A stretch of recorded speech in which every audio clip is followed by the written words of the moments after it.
I stumbled across a video by Gary Vee on YouTube in the last couple of days. And if you don't know Gary Vee, he is one of the leading lights in digital marketing and in particular social media marketing. And he's predicted a resurgence of the build in your bedroom web designers over the next few years. Your teenagers who are just looking for an opportunity to get into any sort of market, where instead of selling what we do, £1,500 to £5,000 websites, to instead sell them for £400, £300 or $500. And what I thought I'd do is I'd share the video because there's a lot of it I agree with, but there's also a few things and a few caveats that, having spent 20 years as a specialist web designer, there's a few bits of pushback. So if you are starting out your web design career, or you're moving into web, or you're an experienced web designer and you're worrying about your future, there's a few points in this video that I think might help you. So let's crack on and have a look at that video. If you're a 17-year-old smart kid, you can literally call every local business and be like, hey, I'll build your new website. Your website's old. They're like, how much? You're like, $500. They're like, wait, my last quote was 4,000. You're like, yeah, 500. You know why? You can build it in a minute with AI. We are now in an era where you don't need to follow my content to come up with the ideas. You just ask AI to help you get good at AI. Having watched that, I think the approach of having a go at something, undercutting the market until you build up enough experience to be able to charge premium rates, and using the latest technology for efficiency, well, I'd be a complete hypocrite if I didn't think that that was a key part of the future. That's exactly what we do at pixelhaze.studio. We use AI in all of our projects, even if it's just to create some images where we have some gaps, or helping us to reshape content, or even where we'll record transcripts of our workshops, of our initial brief sessions, and then create a formal brief document off the back of it. From there, we can then shape out ideas for creating page content, landing pages that will attack all of the pain points of our audience and showcase that we are in a position to help them. And when it comes down to it, solving problems is the main aspect. The platform, as I've said many times before, doesn't really matter, but it also kind of does as well. And if you think I'm speaking nonsense, let me explain that a little bit more. I've specialized in Squarespace in the last 11 to 12 years. The reason I chose it is not because it's the best at everything, but it does the things that I need the most, the best compared to all other website builders and website platforms. There's a new player in the market now in terms of AI app builders, the likes of Bolt and Lovable, where you can build a website in under 10 minutes. The problem we've got is that that website is going to be one of two things.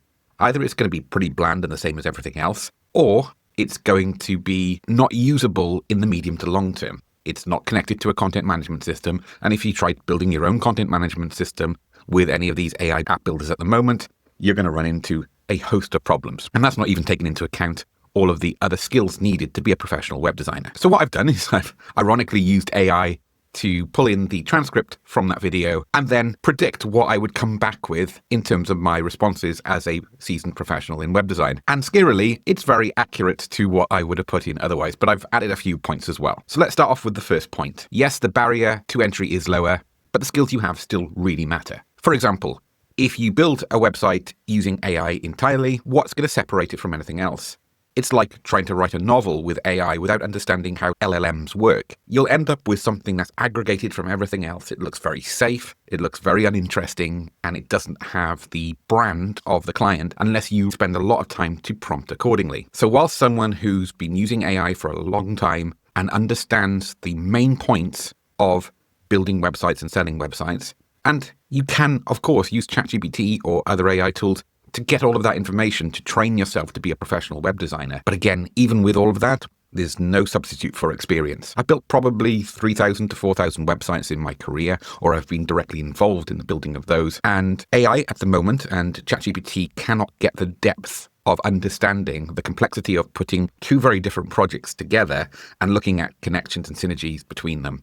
Understanding what is a must-have in a go-live checklist versus what is a nice-to-have as a feature. It will come back with aggregated responses, and again, there's no substitute to learning on the job by creating lots of websites. However, as Gary Vee mentioned, and as covered in this point, you have to start somewhere. I don't want to be a hypocrite. I started at 14 years old in my bedroom building websites using Microsoft Publisher. It was a horrible user experience, what I created. But ultimately, that experience allowed me to solve more problems in the future and then build better looking and better functioning websites. I firmly believe now that the websites I'm building this year, or the website templates that we sell on squareforge.net, quick sell there, are much better than I was creating even 5 years ago. Because we build layers and layers of experience and expertise, and as long as we have the approach that we're still learning and still developing, we are going to build those layers easily. So if you're up against several thousand teenagers in the bedroom, use what works for you. If, for example, you are a seasoned freelance graphic designer and you want to take on more web projects because that's where you see the future potentially being, use your skills and your knowledge of problem solving and working with potentially hundreds of clients to your advantage when up against a newcomer. So you won't compete with them on price, nor should you, but what you can do is provide a safer, more secure option. So 100% start somewhere. And if you are a teenager looking for extra income, then I've always recommended web design as a great entry in there. Just be very honest with your clients, saying that you are learning as you go, so they're going to need a little more patience with you than they would with an established agency. However, they save a huge amount of money by having that patience, which will trade off in return. Ideal for those who don't need a website, but see the benefit of having a simple functioning brochureware website. I would still recommend a platform like Squarespace over AI website building tools, or you could even use the two in tandem, where you create mockups using Bolt or using Lovable, and from that mockup, then you build it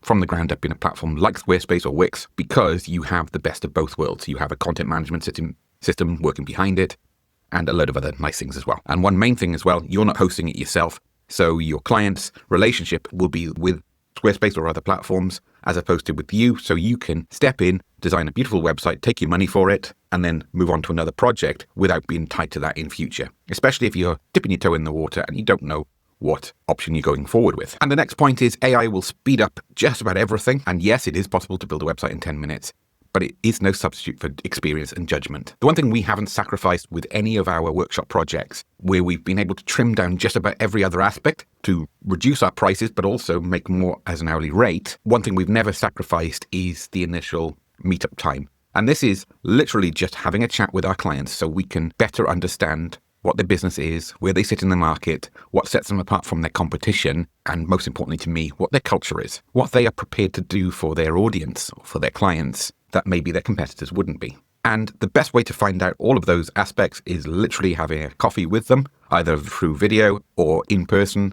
In person's always the best, but it depends on whether you're targeting international or local. Once we have that keen understanding, we can build a better connection with our clients. We can build trust with, or they can develop trust for us.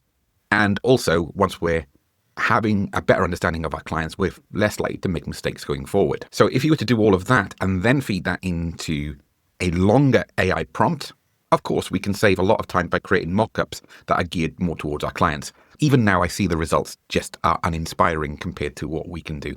That may well change within the next 12 months to 2 years, or even in a shorter time frame than that. But as it stands, as of October 2025, we can still comfortably design much stronger websites using a platform like Squarespace than what AI can build. And going back to Gary Vee's video, he mentioned about $500. Well, a $500 website and a $4,000 website are very different projects and different products. So that's one thing we've got to be very careful of as well, is if you are looking to get your toe into the water at a $500 project, you need to do, in my opinion, one of two things. One is you need to say that this is actually a $3,000 website, but you're delivering it for $500, and in return, you want a testimonial, ideally a video testimonial from your client when you build it, and to the ability to be able to showcase that website that you build for them to anyone you can online to build up your exposure as a startup business. That's very different to constantly building $500 websites. We build websites for as little as £500. We don't promote it or advertise this service, but what you'd find is a 1 to 3 page, simple, quick turnaround website that's easy for us to build because we can tap into our experience. We're building a product as opposed to providing a custom service. And what we will then deliver for $5,000 plus would be a bespoke setup. And we have a split between quick turnarounds using our processes that have taken me 20 years of industry experience to put together, combined with the latest AI technology or the latest versions of AI systems, plus then a constant refinement and reduction in the things that we don't need to do. And the way we explain this is we don't need to reinvent the wheel. The process that we go through from one workshop to another would be the same regardless of whether it's a bakery or a professional services company. What separates them is the requirements and the expectations. Are we creating several variations? Are we creating custom graphics that could be animated? Do we have on-scroll animation, or are we keeping it really clean and simple? Are we using our SquareForge system, which has over 300 unique layouts, as our platform, or are we going to bring in some layouts from there, but everything is going to be designed from the ground up in a bespoke format? For every one of these service offerings, there's a different type of client. And one of the traps you don't want to fall into is selling a $4,000 product for $500 unless there is a very clear motive for it, like building your portfolio and getting clients who will happily refer you and leave you testimonials. Going quickly back to the teenager in the bedroom scenario, that's exactly how I started, as I mentioned, but that's not how I finished. In fact, within 5 years, I'd already moved on to much bigger projects and more technical when I launched my first agency with colleagues from my university course. We instantly saw the opportunity to take on bigger projects in an environment that wasn't as flexible to grow as it is now, where a lot of software platforms, again, like Squarespace, will do the heavy lifting for you. So the web isn't dying, it's actually maturing. It's been getting better constantly. And I would say from personal experience, around 2012 to 2015, the industry started plateauing, which was a good thing. Maybe plateauing is the wrong word for it. Settling, I think. Before then, it was very much like the Wild West, where you'd have a huge range of abilities from designers, for everything from terrible websites to industry-leading beautiful websites. And to be able to separate the two for a consumer was really difficult. And then I'd end up hearing horror stories about half-built websites or kids who built websites and gone to university and kind of given up on it. So they built something that did 80% of what they wanted, but then they weren't around to improve and develop on it. So what did that client have to do when they came to us? Start again, and with a full budget. So they may have had some return on it during that time of it being live, but we heard so many tales of it just not working out, and actually once bitten, twice shy with some of our clients, where they were reluctant to work with us off the back of it. We had to turn on the charm to explain that not all experiences with web design are the same. Our whole approach is to reduce the risk of those aspects. That's why we partnered with Squarespace, who are far less likely to go under, sadly to say, than us as a small business, because the risk is more spread.